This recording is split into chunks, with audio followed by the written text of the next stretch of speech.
Today's episode of Socially Democratic is presented to you by Dunn Street. Dunn Street is a campaign agency that specialises in community organising. We only work with people that want to build power to make the world a better place, including community-based organisations, trade unions, progressive businesses and social democratic parties across the globe. We develop community engagement strategies to win campaigns both big and small.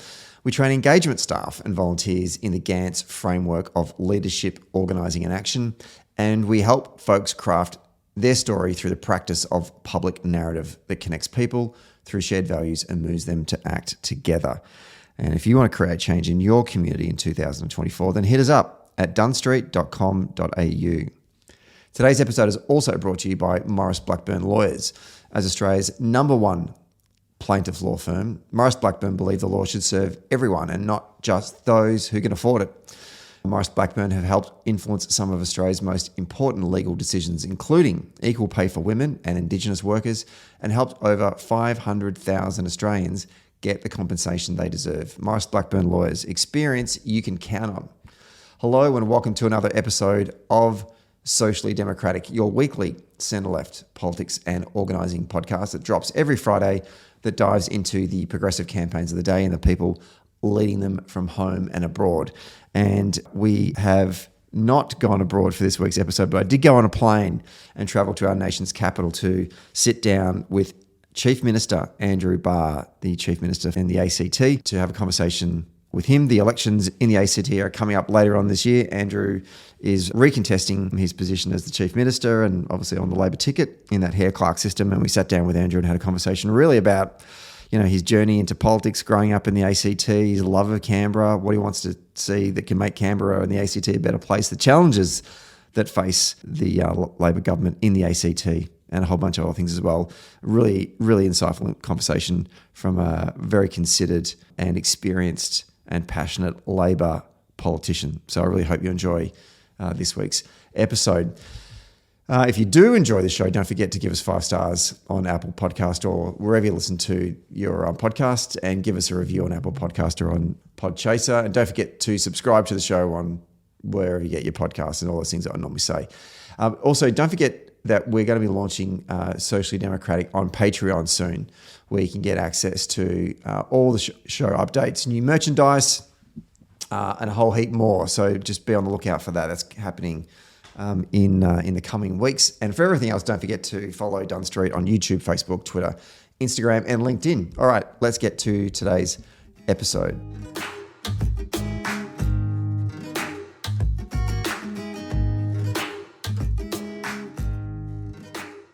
Okay, we're taping this one on a Friday afternoon on the lands of the Ngunnawal people, because we are in our nation's capital. And joining me in his lovely, I think it's a mid-century office from looking at the outside, which is tickling my architectural fancy, is the ACT Chief Minister Andrew Barr. Welcome to Socially Democratic. Thank you very much, David. Good to be here. Great to be back in Canberra. Look, sun's always shining in the national capital. Glorious day out there right now. Yes, that's what our winters are like.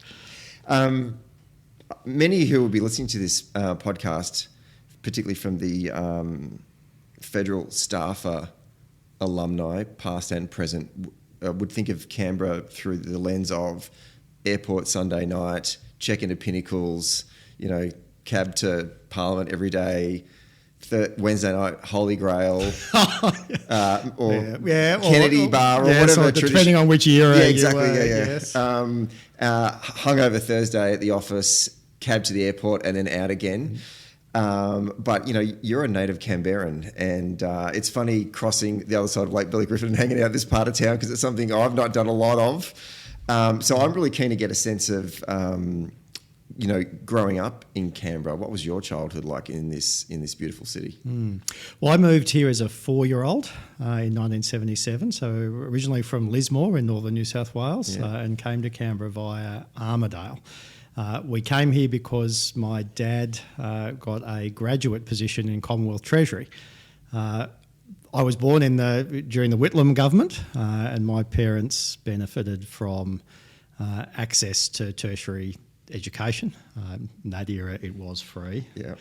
And I think given they were teenagers and they went through uni with me as a sort of 1, 2 and 3-year-old, not sort of the normal journey of a teenage pregnancy in country New South Wales, I would say.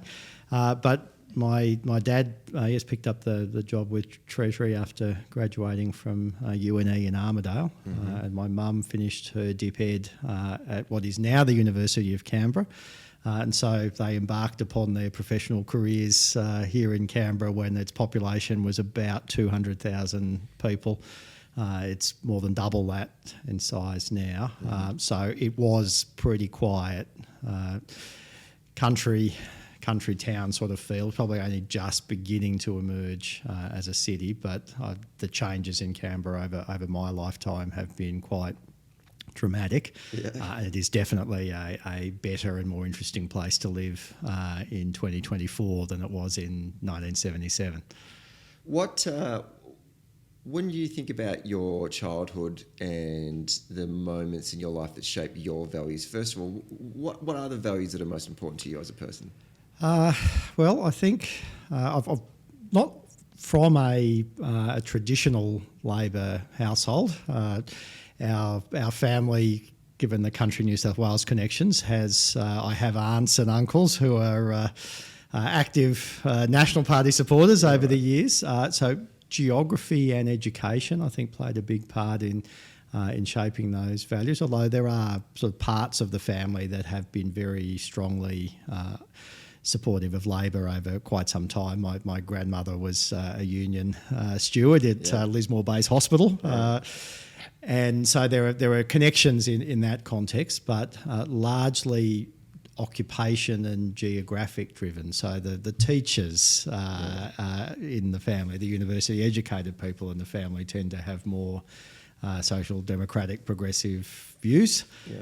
Those that were in the army or in small business tended to lean more to the conservative side of politics. So the family background has always been one of contested politics and really fascinating family Christmas gatherings with a number of different views. I would say the moments that really shaped my political journey coincide with some sort of significant moments in Australian political history. So I distinctly remember as a 10-year-old the election of the Hawke government in 83. In 83, my parents had separated at that point, so I was with my mum, in a 2-bedroom apartment, sort of tacked onto the back of someone else's house. So life wasn't easy at that point, and we were moving around quite a bit, sort of every 6 to 12 months, and doing it on both sides with my mum and my dad. So, who were in their mid-20s, mid to late 20s at that point. So just a very different experience. I think probably the other things that really brought me into the Labor fold were then the Keating treasurership.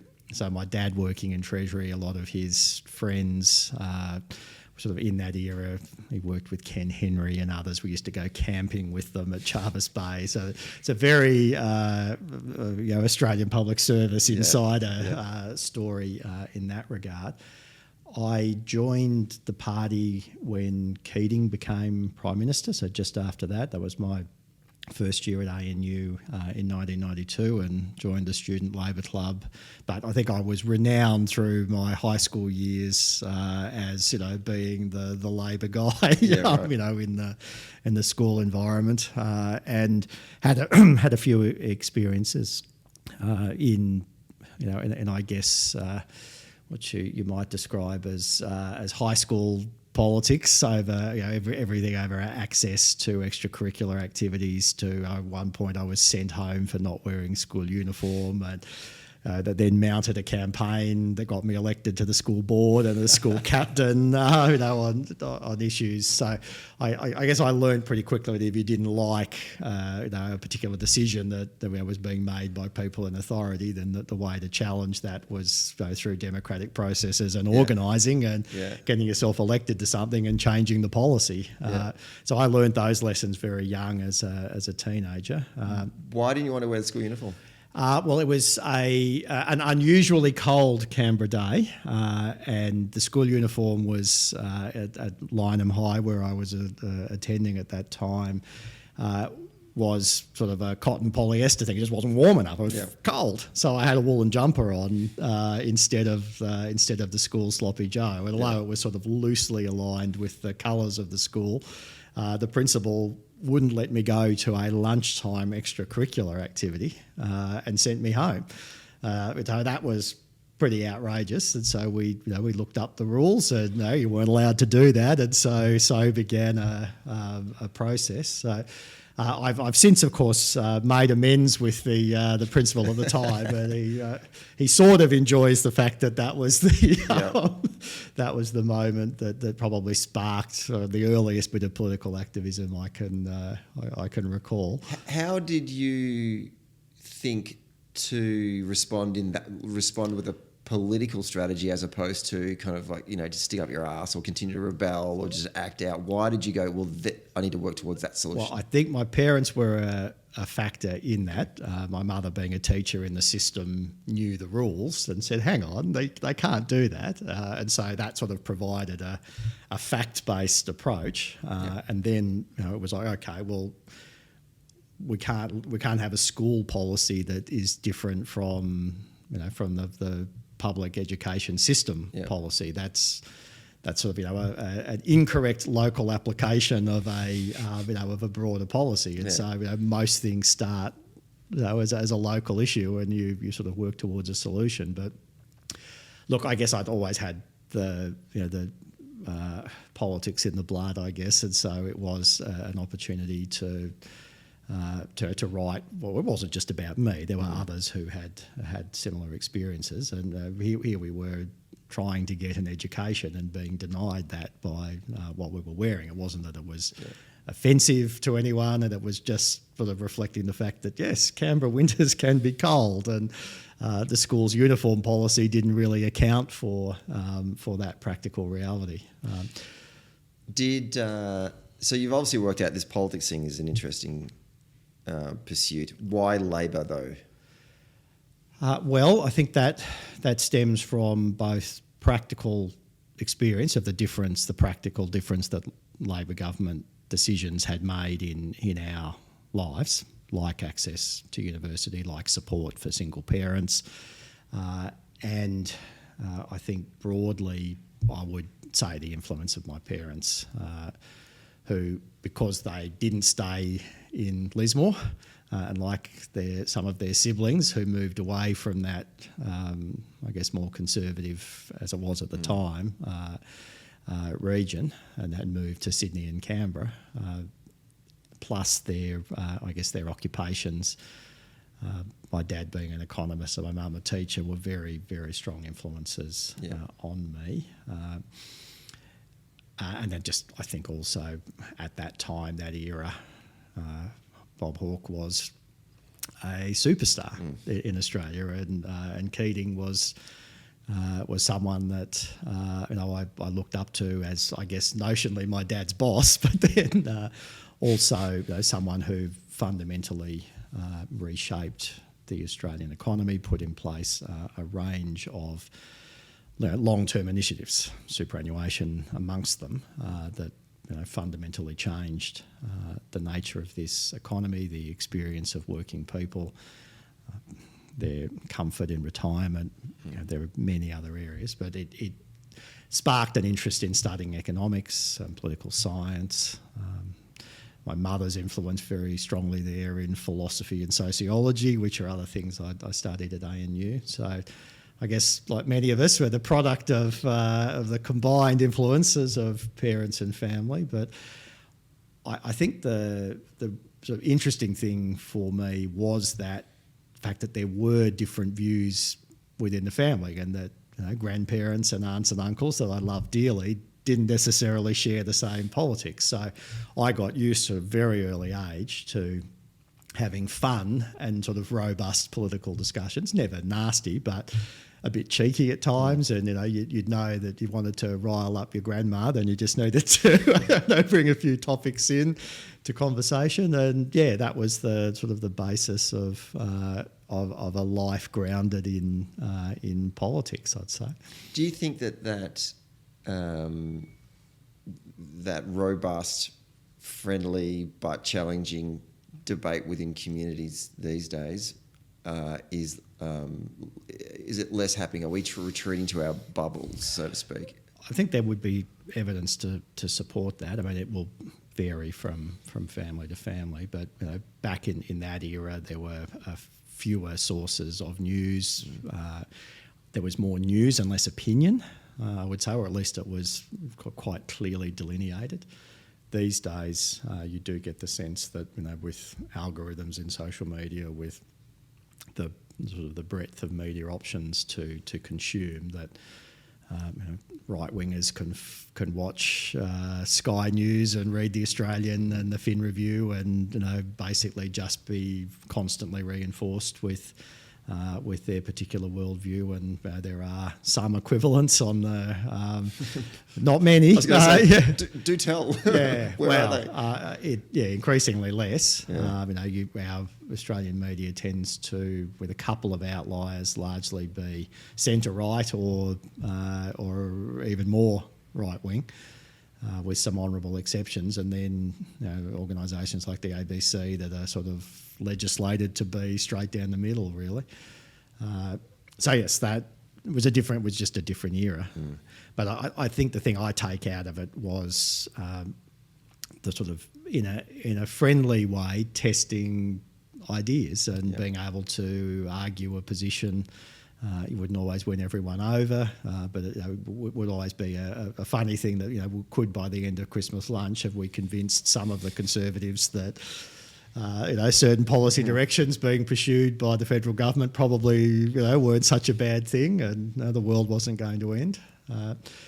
But I've always appreciated having that exposure. I think it would be a bit dull and uninteresting if you only ever engaged with people who agreed with you. Yeah.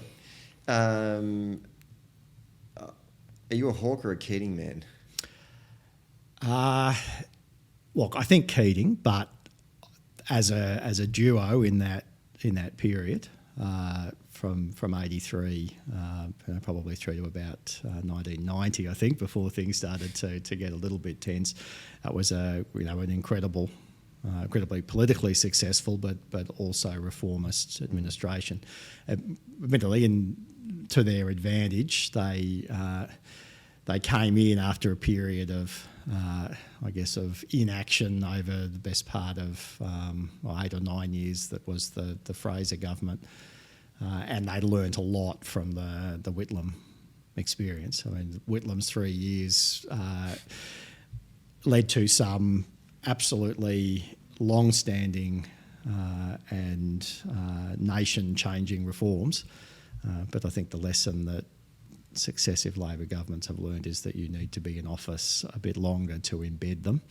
And some of the lessons of the Hawke-Keating era, I think, are still relevant, but I'm not one who romanticises that every Labor government that's followed them is somehow terribly inferior, because some things that Hawke and Keating did could only be done once, and the economy and society have evolved and moved in a very different direction.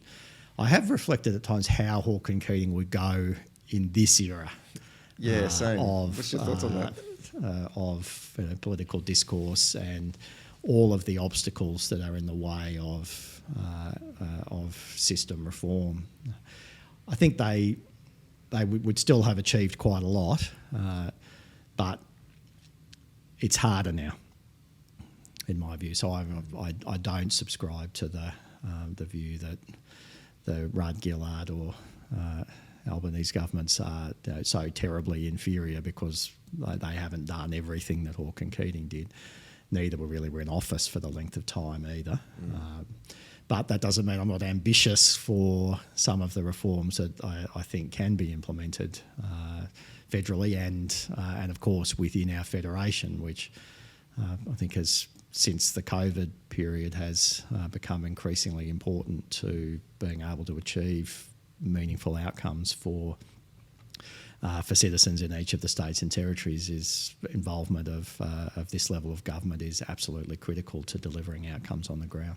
I also wonder about them operating in this current media and communication environment, how they would have went, because the things that they were trying to do were massive, right? Yeah. But maybe they got I won't say they get a free run from the media, but it was certainly an easier landscape to navigate, right? Yes. Well, they were sort of less instant reaction to everything, because while people may have been thinking things, they weren't posting them in real time on social media sites that could, and we weren't in an era of 24-hour news. I guess the pace of life was a little slower. So you did, I think you did some time in student politics as well at ANU? I did. I worked very hard in year 11 and 12 and didn't really do much politics in that time to get into uni. That was obviously not first in family. My parents had, but it was drummed into me from a very early age that their life would have taken a very different path if they hadn't studied hard and got a degree. At that time when I was going into there, the unemployment rate was about 12%, so that was a pretty good time to be studying, frankly, because there weren't many jobs around it in that time. So I was, I guess, really focused on first year uni, sort of getting through that. I got much more politically involved in sort of second, third and fourth year at ANU, and probably overcommitted in a few things. And look, I look back on that era as I met some fantastic people, learned a lot. But if I had my time again, I probably would have devoted a little bit more time to having fun and to studying a little bit harder. You did you always? This is not always, but once you started to get involved in Labor Party politics, did you think that you would always run for office? Like, was that a natural? I guess that's where I'm going to go. I'm going to seek public office at some point in time. Probably initially. And then I guess I went through my coming out phase. So I guess I'd known I was gay since I was about 15, but the 1980s were not exactly the greatest time to be coming out, right in the middle of the AIDS epidemic. And I distinctly remember that advertising campaign with the Grim Reaper and the bowling ball. Now that was devastatingly effective in the message it was endeavouring to send, but it's probably its secondary impact was to keep a lot of young gay men in the closet at that time. So I devoted a lot of time and energy to pretending not to be gay, and threw all of that into politics. Then sort of reconciled that this was not. I wasn't happy. This is not me. So I stopped trying to pretend to be someone you're not. And then for several years thought, okay, well, that's it. Now that I've come out, there weren't many, almost none, openly gay politicians in Australia at that time. So there just sort of didn't seem like there was a pathway. Yep. So I went off and did other things and stepped out of politics for sort of 3 years, I'd say. Got myself together though, sort of worked out the response within the Labor Party was not too bad. I learned who my friends were and who they weren't, and who would use something like that against me. But as I say, after several years of just sort of settling who I was and working things out, decided no, there was a possibility. It sort of coincided with the election of the Labor government in the Territory after 6 years in opposition, and I guess I had a project then, and that was gay and lesbian law reform. Yeah. And so I decided, okay, well, back to that story of the teenager, that if you want to change something, you've got to get in and do it. So I did.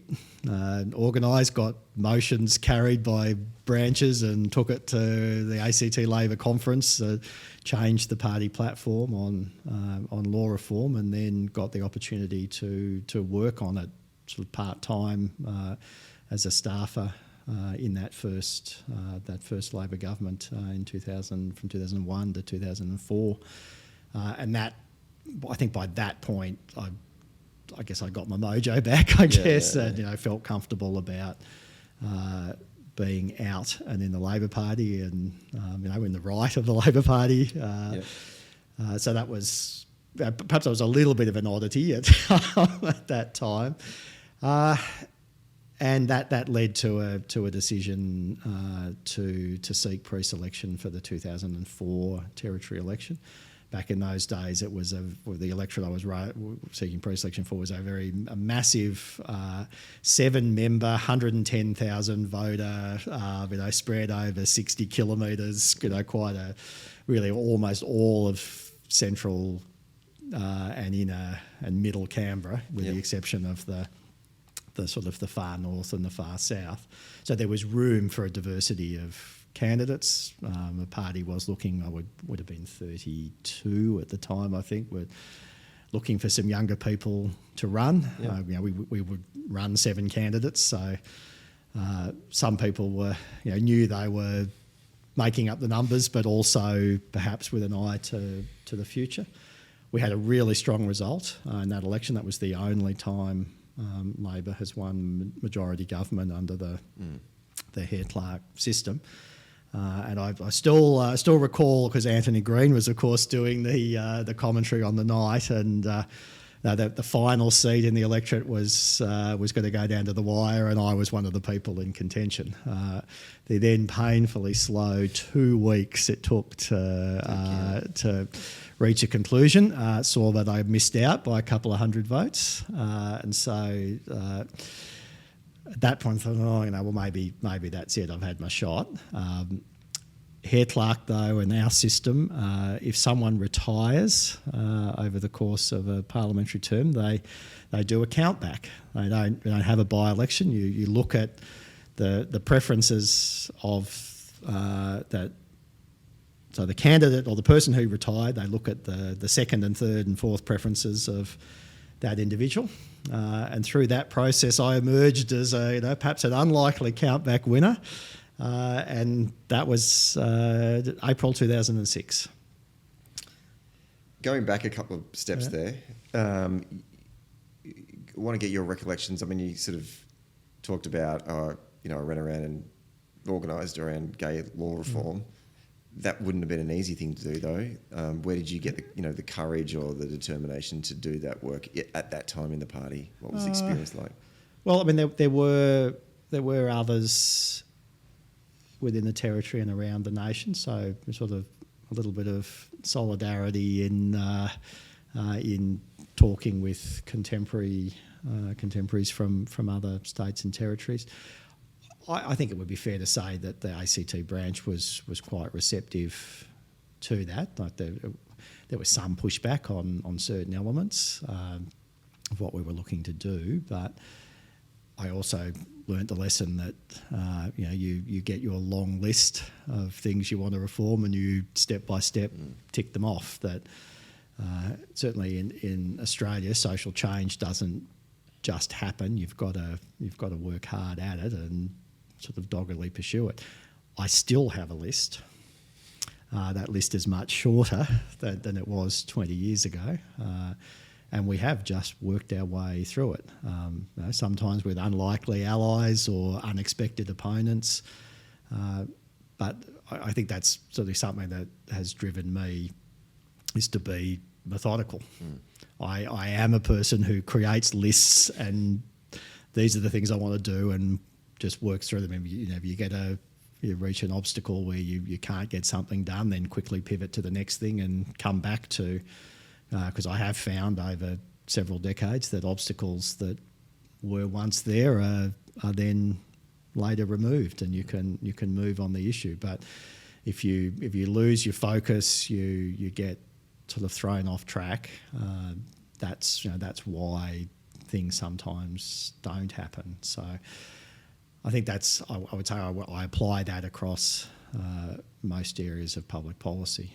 My staff are always lament when I'm on a long plane trip because I'll come back with a list. You were elected as the Chief Minister in 2014, in doing so becoming what I would call a first, because you were the first Chief Minister / Premier to openly identify as LGBT. Like other firsts, say the first woman Prime Minister, or the youngest minister or MP, or the first African American president. Did you feel the weight of responsibility because of that first? Definitely at the time. I think that weight has lifted a bit over the years, but it was a thing at the start. Perhaps it's probably more so in terms of national attention at that point.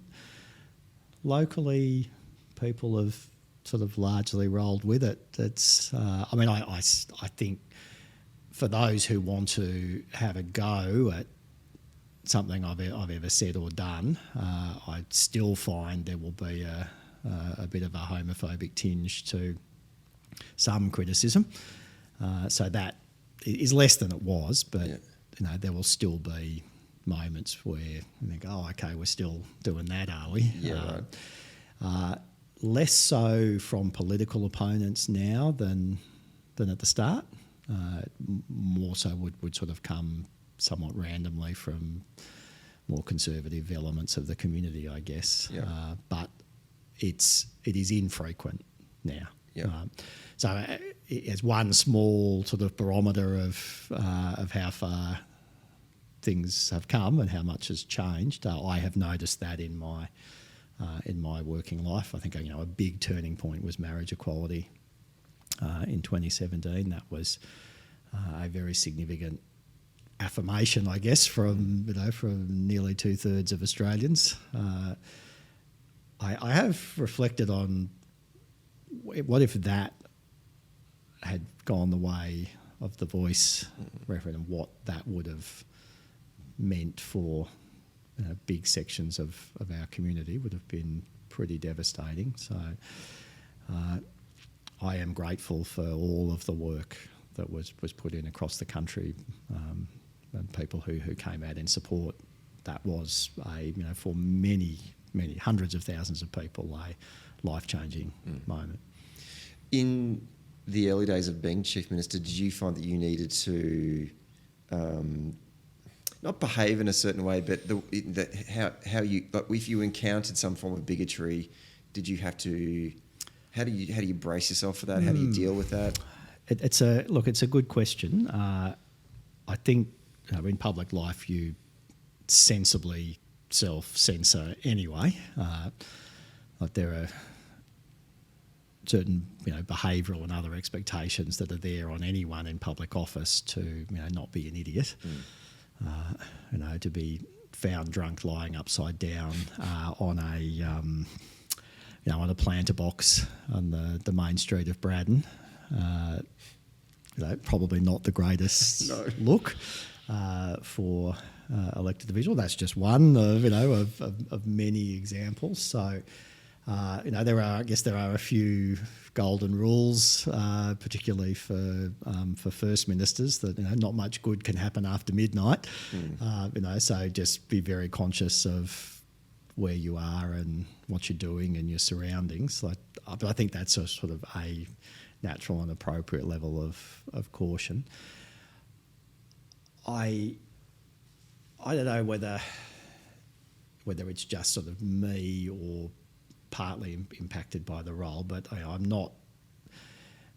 I am somewhat more reserved, sort of in some elements of my public presentation. But I guess I've not wanted to stand out in some instances, and I've preferred to let my policy work and my I guess my political work and the actual outcomes speak for me rather than being a political show pony. And you know, there are plenty of politicians who, you know, there's a lot of colour and movement, but they don't actually achieve much. Equally, though, you don't want to fall into the category of being so dull and you know, dull and worthy that because I've also observed that being a real challenge for people who I consider to have quite a degree of talent and be very effective policymakers, not quite achieve the career highs that I thought they possibly could have, partly because they were sort of seen as being a little bit too dull. So you have to, you know, you got to find a balance within your, you know, your own personal style. What Keating used to refer to as throwing the switch to vaudeville or something. Yeah. That's an element of, you know, of any politician's armoury, but some do it better than others. Some look quite fake when they do. So you've got to, I think, sort of know your own, you know, your own strengths and weaknesses and be cognizant of that. And I've wanted to be authentically me, and I think that, you know, my read and barometer is the people who know me best say, yes, what you see, the politician you see is the person as well. I'm not an actor coming in to play a role. Yeah. Let's talk about Canberra.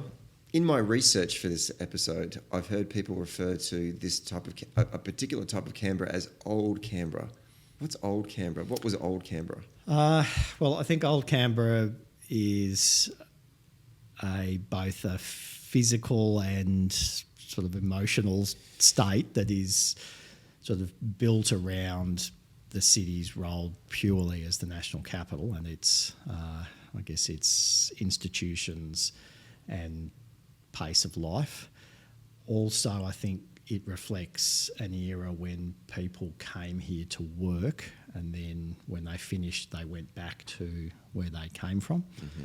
Now, for most of our population, not all, but most, Canberra is where their parents, grandparents, kids, grandkids are. So now the city's 111 years old. It's multi-generational now, and people will retire here.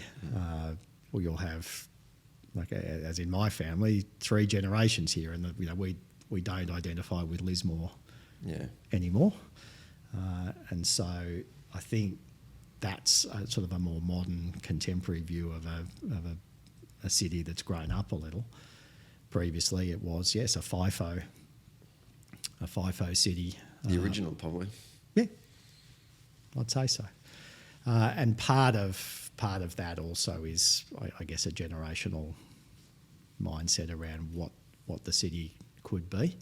And I've sort of always wanted it to be more than just that national capital role. It's obviously the reason the city exists, and that's very, very important, but it can't be the only story here. And I guess part of my endeavour over the last 10 to 15 years has been to use that, you know, very stable economic base and institutional and cultural base, and then build interesting things around it, make the place more diverse and interesting, and that's achieved principally through people. And so, you know, we are now much more culturally diverse than we were.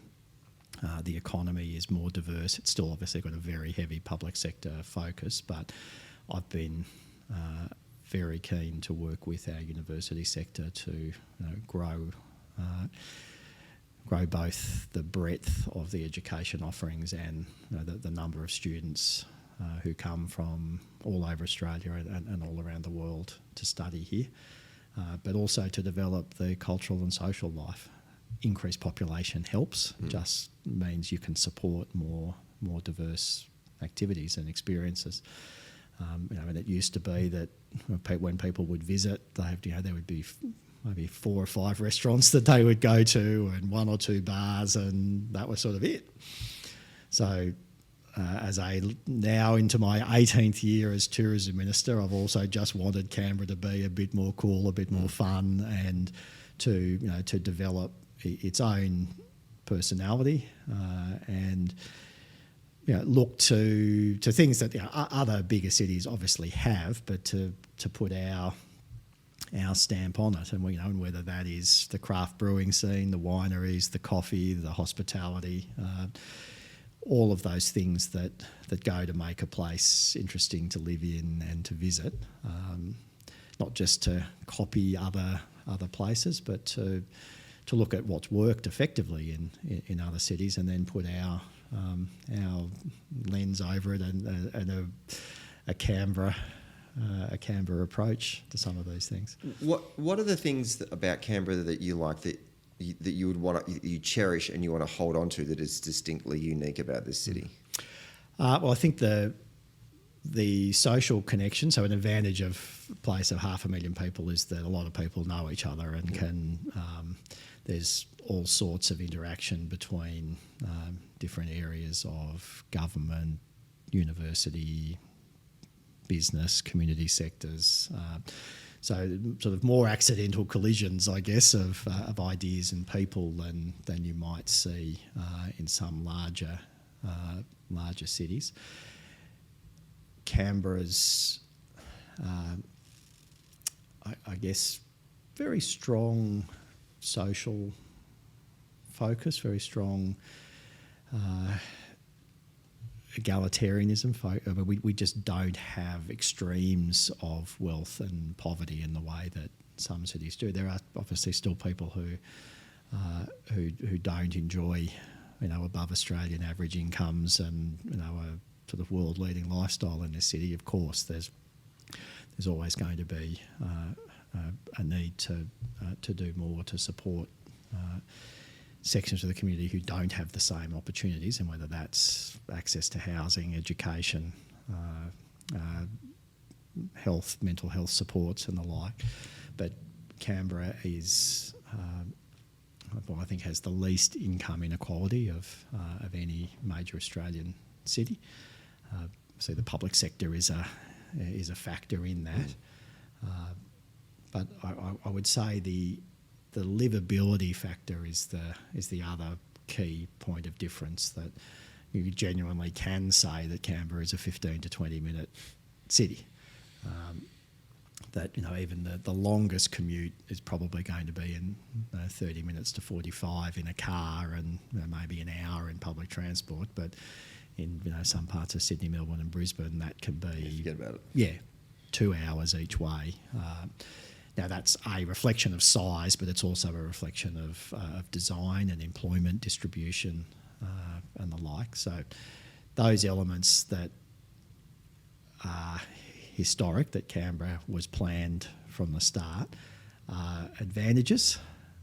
And in some instances, and this is what I've also been trying to tackle, it's just sometimes things can be too planned. And I felt as a child and a teenager and a uni student that we could do with a little bit more spontaneity, and so that's something that I've been pushing for, and might sometimes abut against what would be considered old and more traditional Canberra. That Give us an example. Well, it has been everything from deregulation of trading hours, liquor licensing, being the government playing a greater enabling role in supporting events and activities. So not too much red tape in many areas, and wanting to establish within government a culture that ensures that health and safety are protected and workers' rights, etc., but not just the answer to anything innovative being, oh well, no, sorry, we always do it this way, so you can't bring that idea forward or do something differently. I think another good practical example is adapting to technological change. We were the first, one of the first cities in the world, and certainly the first in Australia, to put in place a light touch regulatory regime for when Uber arrived. We had a real problem with the taxi network and lots of complaints from visitors and locals that they could never get a taxi when they needed it. I don't hear those complaints now. We've managed. We still have a viable taxi industry, but we have a regulatory environment for Uber that has largely addressed those issues, and we're able to move quickly to put that in place.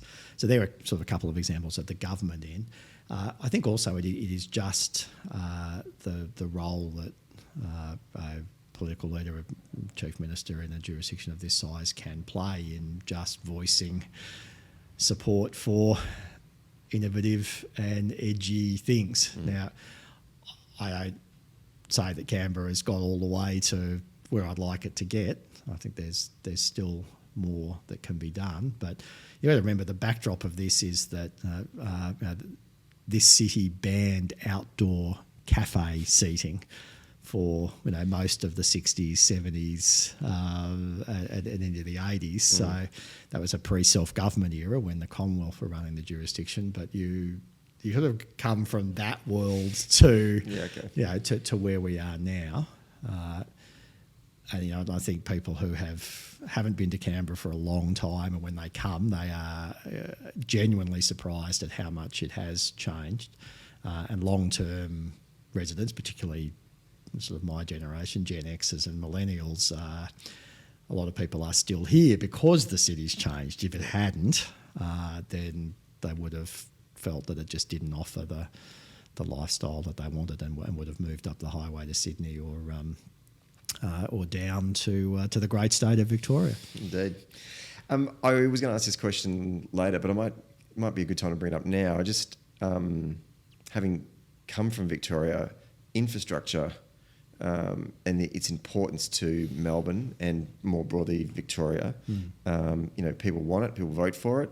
But as an outsider looking into Canberra, I get a sense that sometimes folk aren't that keen on that kind of stuff. The issue of the tram getting put in, like it's just a tram line. Like what was going on there? Why did the people not want that? And that is probably a classic example of old versus new Canberra. Right. So for reasons of I guess technology, the arrival of the automobile at a time in the city's development history, the original Walter Burley Griffin plans were for quite a dense city with trams. And there were corridors set aside for all that rail infrastructure. Then, I guess, you had a couple of world wars and other things that really stifled Canberra's development, and it really only took off in the 50s and 60s, by which point the freeway and the motor car were absolutely at the forefront of urban planning. There are even quotes from some of the planners at the time that that public interaction should occur in private homes, not in public spaces. So there's an element of design of this city probably from the 50s through until the 80s that motor car front and centre. Everything was about how quickly you could drive to anywhere. Almost nothing was walkable. Yeah. It feels like that. Yeah, there's a bit of a sense that if humans were 5 metres tall and could march around, then Canberra would be very walkable, but we're not, and so the vast distances between areas has made it really problematic. So really the journey of the last 40 years, and I suspect that the next 40 are filling in some of those gaps, and the politics of that change management really are about the pace of the change and how well infill, as it's described here, is how well that's done. And there are environmental reasons to do it, there are housing affordability reasons to do it, and there are livability reasons to do it. But if you made the decision to live in Canberra in the 1970s because you wanted a quarter-acre block in suburbia, then fast forward 40 years and you're in your 60s or 70s and your entire adult life has been that low-density, car-dominated lifestyle, then you're not necessarily going to look that favourably upon your neighbourhood changing. So part of our focus in the last 20 years in particular has been to pick areas where there's employment, entertainment and transport, and really significantly build the density there and along transport corridors. That's been a 20-year project. That would be the most noticeable difference for someone who saw Canberra in 1989 to 2024. I think would be fair to have said last century that Canberra was 100 suburbs in search of a city. We're now, I think, we'll get to a continuing project, but our CBD is really starting to take shape. There's still more to do. The light rail project has been really critical to that, and the next step and what's being argued about and what will be a focus of our election later this year will be extending it south from the CBD into the National Triangle, around Parliament House, through all those Commonwealth Government departments where tens of thousands of people work and where millions of tourists visit every year. To extend the light rail line into that precinct is really, it's a yes or no in this election, and the Liberal Party are opposed to it, and Labor will be pursuing it, and happily in the most recent federal budget the Commonwealth have come on board as a very significant partner, which, given they own the land, it's their employees and their national cultural institutions that will benefit from this investment. It's terrific that they are a partner with us. You touched on population growth earlier. I want to sort of go there. Obviously, the city is growing in population, and the jurisdiction is growing in population. And growth isn't a negative thing, but it does present challenges. I just want to get a sense of what are some of the challenges that the city and the area is facing because of this. Yeah, I think particularly on housing supply, although I think just in sort of scanning the jurisdictions, the ACT has the best chance of meeting its population share of the new the 5-year national housing target. Yeah, right. And we have seen, as a result of a really strong focus on supply, that rents have not increased here anything like the extent they have in other jurisdictions, and in some instances we've seen some slight downward pressure on rents. So compared to what's happened elsewhere, that's been a really positive story for, again, a light touch of regulation. So our rent increases are capped annually at 110% of the CPI. So there can be rent increases, but what that has resulted in is sort of a more measured process rather than sort of the quite extreme increases that have been seen elsewhere. And when that approach is coupled with significantly increased rental supply, plus in light of some of the current commentary, serious engagement with the university sector on building student accommodation to match the growth in student enrolments, which is it's our biggest export industry. But we and the universities here have recognised that they can't add thousands of extra students without accommodating them. And so we've had a really good program with ANU, University of Canberra, UNSW, Australian Catholic University, and our Canberra Institute of Technology around ensuring that student accommodation goes hand in hand with expansion. We are lucky because we have land, and this is, I think, one element of difference for us. And we are the local council and the state government combined. So the planning, the land release, the taxation policy levers are all there for us. And with good engagement with the Commonwealth, you effectively bring through 2 levels of government the equivalent of 3 levels of government, all pointing in the one direction on housing supply. So I think that's been important, but it's an ongoing task. Our population growth has been driven by natural increase, international migration being probably 80% combined, 40% each, and then the other component has been internal migration from elsewhere in Australia. Largely driven by university and I guess, sort of first-time labour market entrants. So our Canberra's single largest demographic, people aged between 20 and 29. Right. And then the next largest is 30 to 39.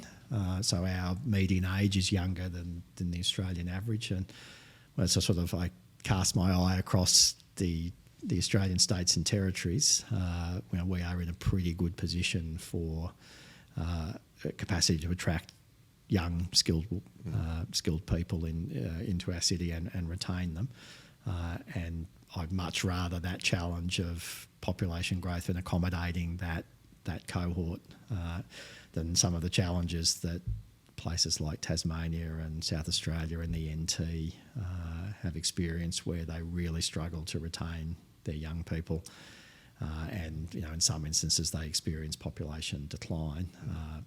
So as long as you have a steady stream of new housing supply, I think population growth is viable. It certainly supports economic diversity, and all that flows from that in terms of the capacity to sustain an arts, cultural, entertainment, hospitality scene that is way better than it was. Do you think the debate, the national debate, or even the debate here in Canberra about housing is mature? I just get a sense that the conversations at the moment, people are just yelling past each other. Yeah. I think as in most public policy debates, there are elements of truth in what the varying sides of the argument have to say, but then also some things that are overlooked, and in other instances, solutions that sort of fit a particular ideological approach. Now, there's plenty of room for ideology in policy making, and there always will be. But I guess from our perspective, and where I sit in a coalition governance arrangement with the Greens Party, with the Liberal Party having some particularly conservative and extreme views, we tend to need to navigate a sensible centre-left path through these areas. And so, as I've sort of touched on in housing, that's yes, a regulatory framework for rents, but not absolutist and counterintuitive and sort of defeatist rent freezes. But at the same time, a very pro-housing supply approach. So and planning system reform, because it's not just about building new houses, it's also about where they're located and their proximity to transport, employment, recreation, entertainment facilities, all sort of a part of the mix. So I can see merit in a number of the ideas that have been put forward, and tax reform would be another one. I mean, I think we're the only jurisdiction in Australia that has pursued, and for more than a decade now, a transition away from stamp duty to broad-based land tax. Yeah. We can do that because we've essentially been substituting between two existing revenue lines, because we're the local council, we collect rates as well. So each year for the last 12 years now, there's been a gradual increase in the rate space and a gradual decrease in stamp duty. So it used to be that stamp duty was about a quarter of our own source revenue. It's sort of dropped, it's halved basically, and it's on our way to being less than 10%. States like Victoria and New South Wales, it can often be even up to a third of the revenue base. The difference for us is that our rates revenue is stable, predictable, and grows year on year. Stamp duty revenue is really at the mercy of the level of activity in the housing market. And of course it acts as a pretty substantive financial barrier for first-time entrants into the housing market, but also for people whose circumstances change, whether that's because their family's getting bigger and they need a bigger house, or if they're empty nesters and they need to downsize. A $40,000 or $50,000 stamp duty bill is a pretty powerful incentive to stay put, to not move, and that sort of jams up the housing market, and that's one of the causes of I think, have increased house prices in some markets. And, in a very practical sense, if you have to save for a deposit and you have to save for the stamp duty, that adds to the number of years stamp duty is the kicker, isn't it? Yeah. Another thing I hadn't considered until I was talking to some folks before this episode, speaking about going to revenue, Canberra and the ACT services communities that are outside your boundaries, and the burden, I don't want to say burden, but the stress it would put on, say, like your hospitals, for example, for people in the sort of the Yass Valley or Goulburn, or even, down sort of the Eden Monaro kind of part of it. How do you deal with that? Like, you do like a charge like an entry fee to come into tell me what to come Some into people town? have suggested, yes, we should have a toll on entry. Well, look, there are elements of the federal financial relations system that do adjust to reflect that. So, and we do receive some payments, principally from New South Wales, for cross-border health services. To put some perspective on that, often 25% of patients in the ACT health system are, in fact, New South Wales residents. They're so unhealthy, those people, aren't they? Well, I mean, relatively speaking, they are.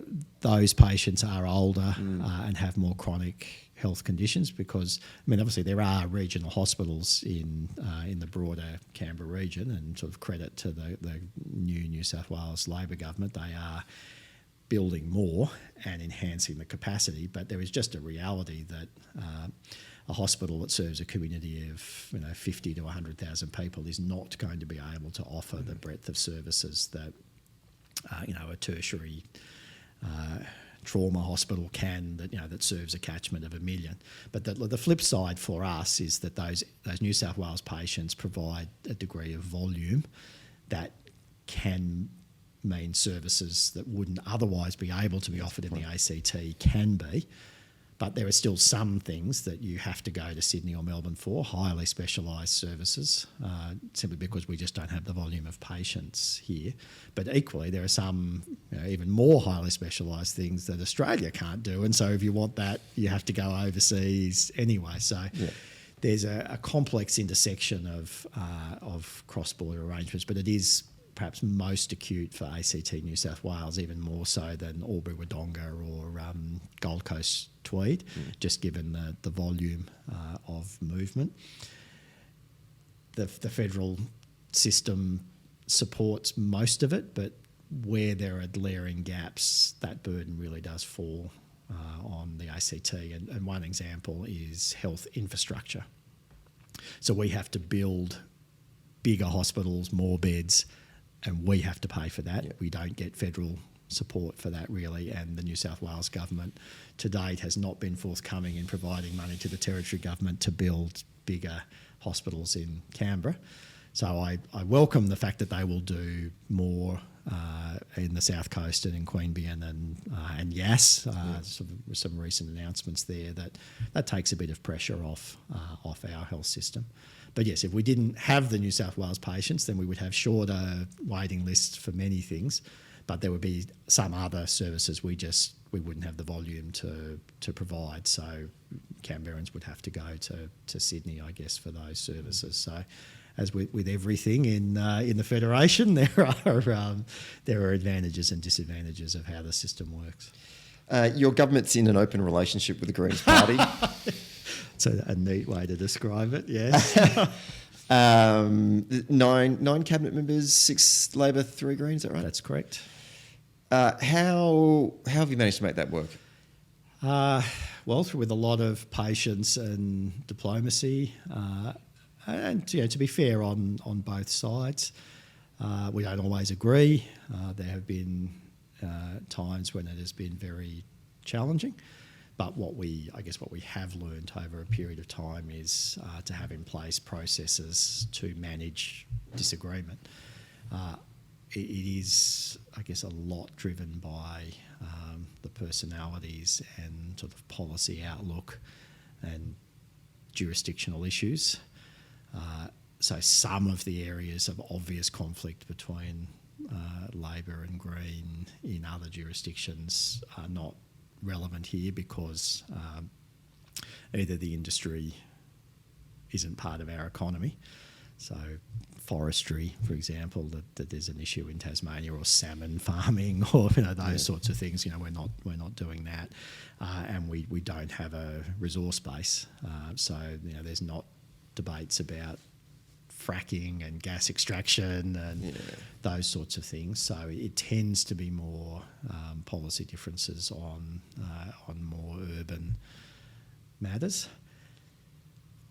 I would say a disproportionate amount of my time is spent managing that coalition arrangement, and we need to we devote a lot of time to making that work, and there are compromises and disagreements along the way. But in our electoral system, as is the case in Tasmania, more often than not, you're not going to have a majority, and so you have to be able to work with other political parties. And so we make the best of it. I think a key thing is as much as possible no surprises. So we can see when there's going to be a policy difference emerging, and if we can't find a consensus, then we agree to disagree, and the implications of that can sometimes mean that it's the Liberals who decide whether they'll vote with Labor or the Greens. Now, most of the time they vote with Labor on those instances where there is an issue. I mean, an example of that is the Greens wanted to ban horse racing in the ACT and effectively ban any public contribution towards that, and voted against that element of the territory budget. The Liberals didn't support that amendment to the budget, and then the budget passed with Labor and Green voting for it and the Liberals voting against it. So, there are examples where it's sort of any port in a storm in order to resolve issues. But that caused a degree of tension, where your coalition partner supports 99.9% of the budget, but wants to make an issue of a particular area.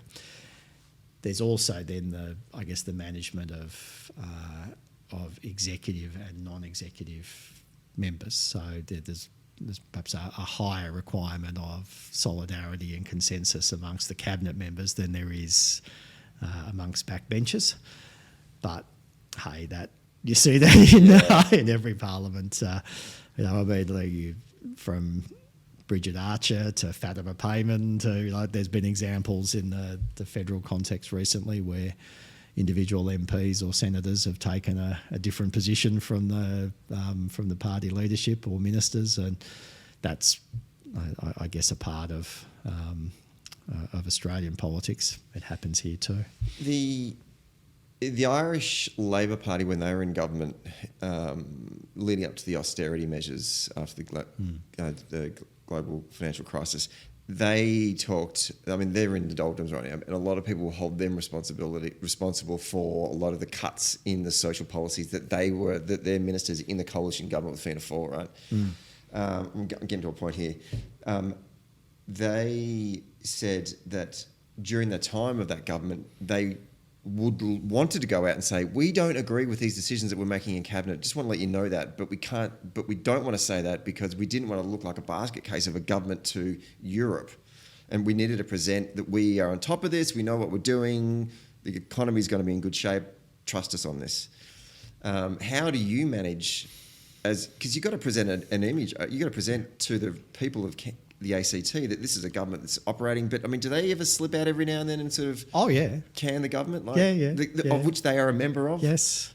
I mean, there is a formal written process for that, and there are times when Greens members have stepped out of cabinet for a particular item that they can't support, and so then the balance of the cabinet will then make a government decision, and it then whether that is enacted ultimately comes down to if it requires legislation. Yeah, then the vote's on the floor. The vote's on the floor of the parliament. I guess the slight difference here is, Labor is the majority of the government, the majority of the cabinet. So in the end, there is a sense that it hangs off us. It is a Labor Green government, not a Green Labor government. And that also sort of goes to the structure of cabinet subcommittees, the portfolios that particular ministers hold, and where there are decisions that are taken at ministerial level, where there are cabinet level decisions. There's a range of things that do need to be worked through, but it is an ongoing management task. But it's not to say that within a single party majority or minority government you don't have those issues as well. The Labor Party history is full of the left and the right disagreeing on certain things, or members from one state not being happy with particular outcomes, and you see it. The Liberal National parties have been dealing with these issues for throughout their governing history, really. I think only once or twice have the Liberal Party had the numbers in their own right, generally after a landslide loss on our side. So I think it's a reality under Hare Clark. So there's no point sulking about it. You've just got to get on with it. And I guess I go back to how I learned politics from the family sense, through my time in the party. Look, I've never had the numbers in my own right in anything. So, my entire political journey has been one of needing to either compromise or convince or build coalitions around particular policy issues or leadership style. So you can't, in a role like mine and in a political environment like this, you can't be a Tony Abbott or Scott Morrison sort of bulldozer. Winner takes all kind of. Make the decision and then seek forgiveness later. And I would say one of the factors for my relative longevity in this role has been the ability to work with others and sit down and nut out policy differences and reach compromises. And if you get 80-90% of what you want, you take it and move to the next issue. Work through your list. The Hare Clark system, we did a couple of episodes earlier in the year for the Tasmanian election. And did a bit of a crash course for our listeners on Hare Clark, so I won't go through that again. But I want to get a sense from you. Do you think is your preference to be the policy person or the campaigner? What do you like more about what you do? I would say policy, but when I get into the swing of campaigning, I do enjoy it. Because you can't hide in Hare Clark, really, can you? No. And I think that's one of its strengths, is that no one has a safe seat, and if you don't work hard when you're in office, then often your own party voters, they're the ones who turn over members. So if they don't think you're any good, they don't have to vote for another party. They can just vote for another Labor candidate. And so it's like a pre-selection within an election. Yeah, it is. Or think it's probably the closest in Australian politics to a primary process, in that it's everyone who's likely to vote for the party will then have a decision to make around what flavour of Labor candidate or what sort of local member or minister or chief minister do they want. And I think we are a politically engaged community. There's no doubting that. There's a lot of people here, a lot of our voters who are public policy professionals, and so they get a pretty good measure of the policy wonks, the very effective local members, the show ponies, the people who perhaps don't contribute that much, and they work it out. Occasionally the system will throw up a quirk, particularly the final seat elected in most electorates is often under quota, and where candidates have not got particularly high primary votes. But at the other end of the spectrum, it can be quite clear that a particular candidate is far and away the preferred member for both voters of that party and voters more generally. And I think in the last election, about 10 or 15% of people who voted number one for me then went off outside of the Labor ticket to vote for other candidates. Now, I think there's a bit of a chief ministerial factor there, that it's not just been about me, but other people in this role. You tend to be the highest profile politician in the jurisdiction. You'd hope so. If you're the Premier or the Chief Minister or the Prime Minister, that sort of tends to be how it works. But the system is both a party contest and a candidate contest as well. So it keeps everyone on their toes. I would say that. No safe seats, and really hard for people just to sort of operate in the shadows as backroom influencers. Everyone is accountable, has to go out and meet voters. So I think it delivers a slightly different mix of elected official as well. You've been in this role as Chief Minister come up to a decade now. Yeah, about 9.5 years. Yeah, right. Now I've seen a lot change. Yeah. In that time. And at a national leadership level, obviously, you've seen a lot of colleagues come and go, both prime ministers and premiers, and you're the main. Last man standing, as many people have observed. Yeah, yes. Absolutely. I just want to get your reflections on, at a national level, how have you seen the shift from COAG to the National Cabinet? Has it just been a name rebrand, or has it substantially altered much in that time? Well, during the COVID period, it did substantially alter process. I mean, decisions had to be taken more quickly, and without the army of bureaucratic process. National Cabinet is reverting a little more now to what people might perceive to be the old COAG ways. It's a bit more streamlined than it was. At one point in my ministerial career, I was on 9 ministerial councils.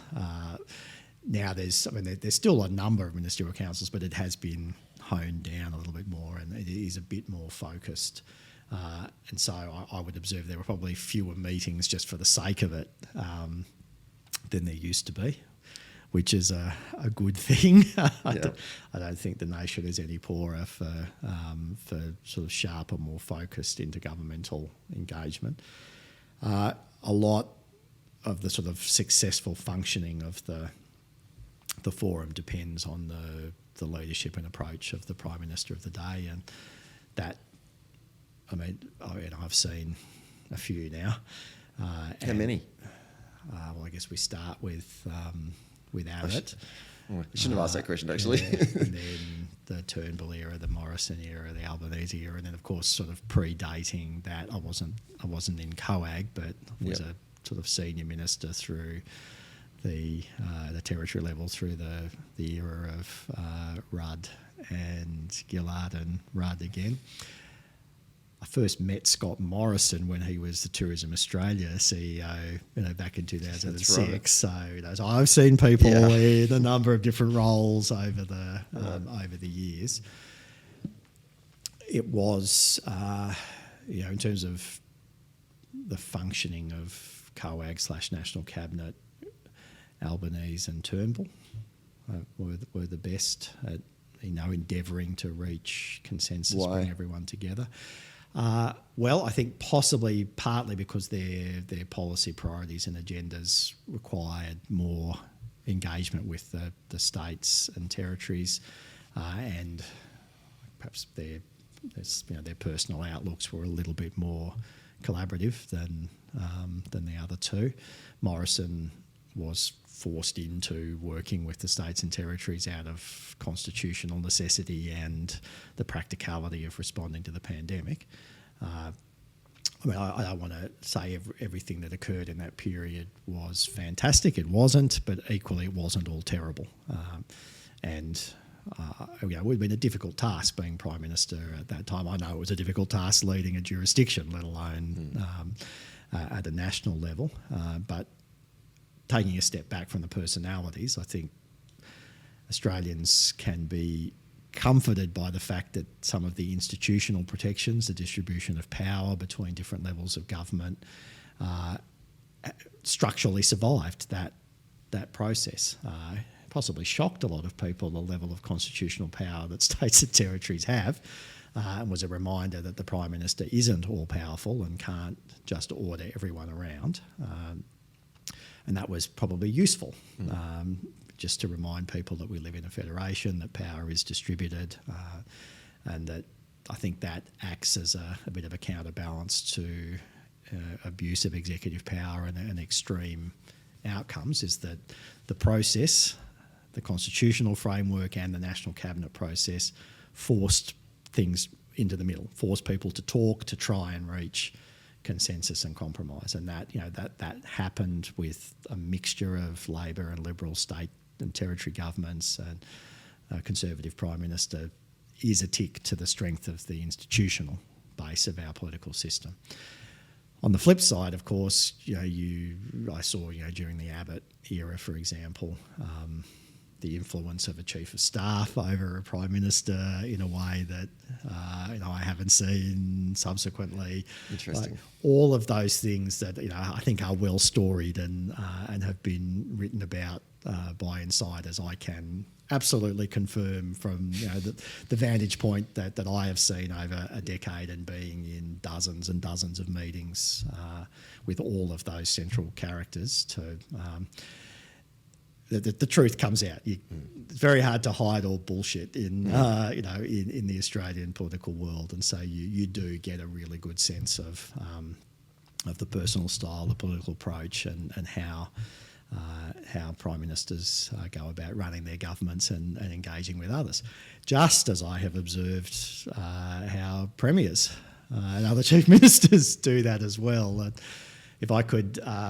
Bring this long story arc back to a point that addresses where I started and how I think particularly social democratic governments can be successful is the strength of the working relationship between the First Minister and the Treasurer is pretty critical.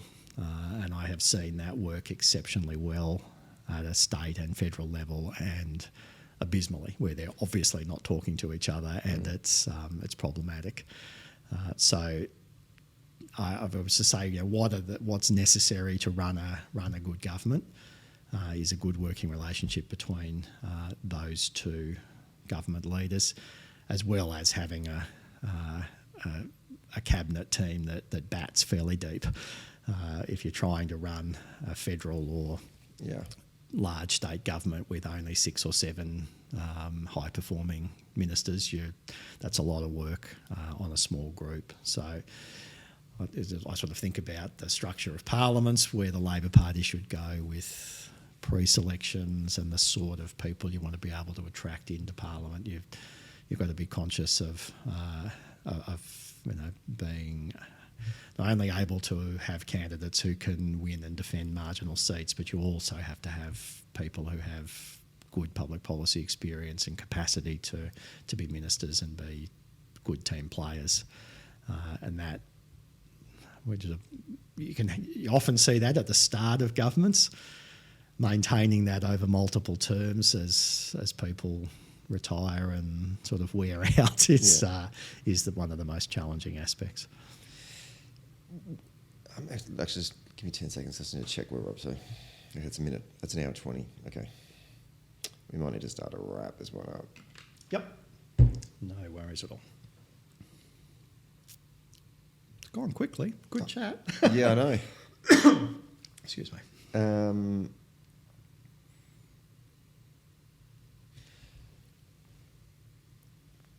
That's an interesting point you bring up about, I guess, the secret to success for social democratic parties. I find that in doing this podcast and talking to people like yourself, people in positions of leadership and responsibility for Labor or social democratic parties, either here in Australia or overseas, we're always constantly grappling with what is this kind of the secret sauce, and I think the Europeans right now are going through a bit of a self-reflection about how does a social democratic party remain relevant in the eyes of voters to be electorally successful, to get into government, to do all the things we want to do? What do you think is the thing that we as a party need to be focusing on going forward to continue to be relevant to voters? Well, the highest principle is good policy is good politics. The next pretty key determinant is, can you effectively implement good policy? Because I've seen many good policy ideas absolutely fail in the implementation phase. I think a little bit of the answer to that question also is at which level of government. So you sort of observe, depending on the nature of a federation, Labor has in modern history been much more successful at state and territory level, where we are delivering the sorts of key services that our communities expect to be delivered well by Labor governments. Where we have struggled at a national level has been in areas of immigration, defence, national economic management, national security, those sorts of areas. You just look at the opinion polls as to which party is better to manage, and when we win, we tend to be drawing level or sometimes in front on those measures, and where we start to get into trouble is where we're seen as not effectively managing it. Sort of brings into play a bigger question about globalisation and the role of nation states. And my 30-second theory on this is that globalisation trend has rendered a lot of decision making at national level tricky and able to be, global trends have just swamped national decision making. So people then retreat to, well, what can we control in a local or regional context? And that has, together with the COVID experience, sort of elevated the role of subnational government. And that is an area where there is clearly a big role for government. Like, I often wonder about the ideological liberal who runs for state government with a view that government shouldn't do anything. Well, if you believe that, then why the hell are you, running for the level of government that is all about doing things? There can be a philosophical argument about, role of government at a national level and when you should step in and out of the economy, and we're having that about the future made in Australia and level of economic intervention and all those sorts of questions. So I think the approach for the Labor Party has to differ a little between subnational and national area levels of government. But it is clear, just in looking at much of the federal Labor agenda now, requires a good working relationship with subnational governments on implementation of health, education, NDIS, all of those big reforms. We just don't have a fit-for-purpose tax system and the dreaded vertical fiscal imbalance where the feds have all the money but the states have all the service delivery responsibilities. That's becoming increasingly difficult, and you see that in the pressure on state budgets. But I acknowledge also the Commonwealth is, whilst they've got a bit of money at the moment, their forward estimates are not crash hot either. So in summary, we have over this century largely put in place a Labor generated social safety net, but we're stuck with a Liberal tax base that doesn't properly fund it. And the difference is both the federal and state and territory government deficits. So the answer to closing that gap is growing the economy, increase in productivity in certain areas of the economy, but it also has to be a conversation about, well, if we want the infrastructure, if we want the services, then they have to be paid for. And I think that's a conversation we don't have as much because it's hard and because it's easy to mount a scare campaign against it. But often, if the tax measures are well presented and argued for, and they are very clearly for a purpose of a better outcome for the community, you can win people over. We're at time, and I'm going to have to leave so many questions on the table. Maybe a future episode in another year. Yeah, absolutely. I wanted to pick your brain about your thoughts on the Rolling Stones, because I hear you're a big Rolling Stones fan, and also your love of civil aviation. But unfortunately, give Hackney Diamonds a listen. Their newest album is better than I was expecting. Fantastic. First of all, thank you so much for your generosity and your time to come on the show today. Thanks, best of luck with the election later in the year. And thanks for coming on the show. My pleasure. Thanks for listening to Socially Democratic. Did you like the podcast? Hit the follow or subscribe button, and be sure to leave a review on Apple Podcast or Podchaser. And to get all the latest on Socially Democratic, follow Dunn Street on Facebook, Instagram, Twitter, and LinkedIn. And we'll see you next Friday.